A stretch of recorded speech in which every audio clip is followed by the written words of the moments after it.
Dobrodošli na hrvatski štand u Chengdu. Ovo je Klodija, Hrvatska.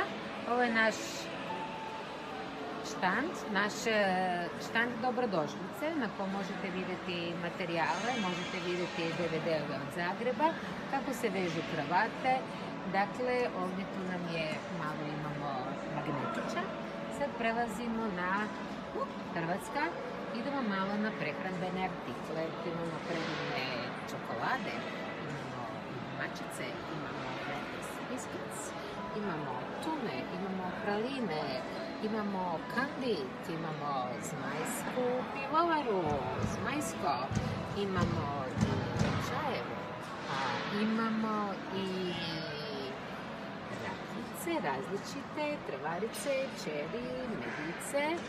Zatim imamo vegetu, naravno, imamo domaće džemove, imamo i pelu. Ovdje nam je naš sportski dio, ovdje vidimo kako je Marko Polo došao, a ovdje imamo Ivica, Janica, Blanka, Davor Šuker, Goran Ivanišević i sad dolazimo do lopte koja je potpisana. Ovo ovdje su alge koje je naša Anđelka našla, a onda su one izrađene u prekrasnim oblicima, da bismo došli do čokolade koje imaju predivne omote, Croatia, Adriatic, Plitvička jezera, Dubrovnik, Zadar, imamo crkvu Svetog Marka, imamo desertno vino Kupina i sada dolazimo do ovog dijela u kojem imamo kravate koje vise sa svih strana. Znate li da je kravata nastala od Hrvata? A ovo nam je dresić. I sada mladi dizajnerice Zita Naktić Vojnović i Klasija Habjan i kazalište Mala scena. A znate li da Hrvatska isto nosi veliki izum, a to je naš Slavoljub Penkala izmislio penkalu. Međutim, evo ga, Ekorama, naš poznati istraživački projekt, dobio je svoje USB-ovo, jer naime danas više skoro nitko ne piše. Ovo tu nam je Kliša, ovo su naš pano, Belgrade Road Cultural and Creative Institute Avenue, i ovdje vidimo naše Plitvice Dubrovnik, a vidimo i Zagreb. Naravno da ovdje malo navise još kravate, jer je kravata došla od Hrvata. Ovo su nam Hrvati.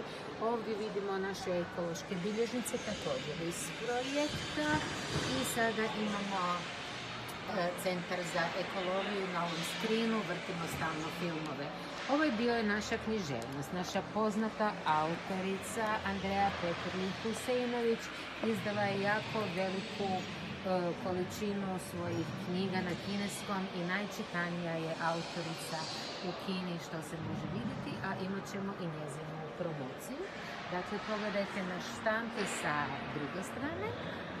Tu je naš štand i naravno ovdje imamo dobrodošlicu, imamo naše igrače Mandžukića i Modrića, imamo našu potpisanu loptu, ako neko želi, dobrodošao je na naš prekrasan štand koji su uredili doktorica Anđelka Plenković-Mora i doktorica Vitomira Lončar uz pomoć budućeg doktora Nikole Moraja.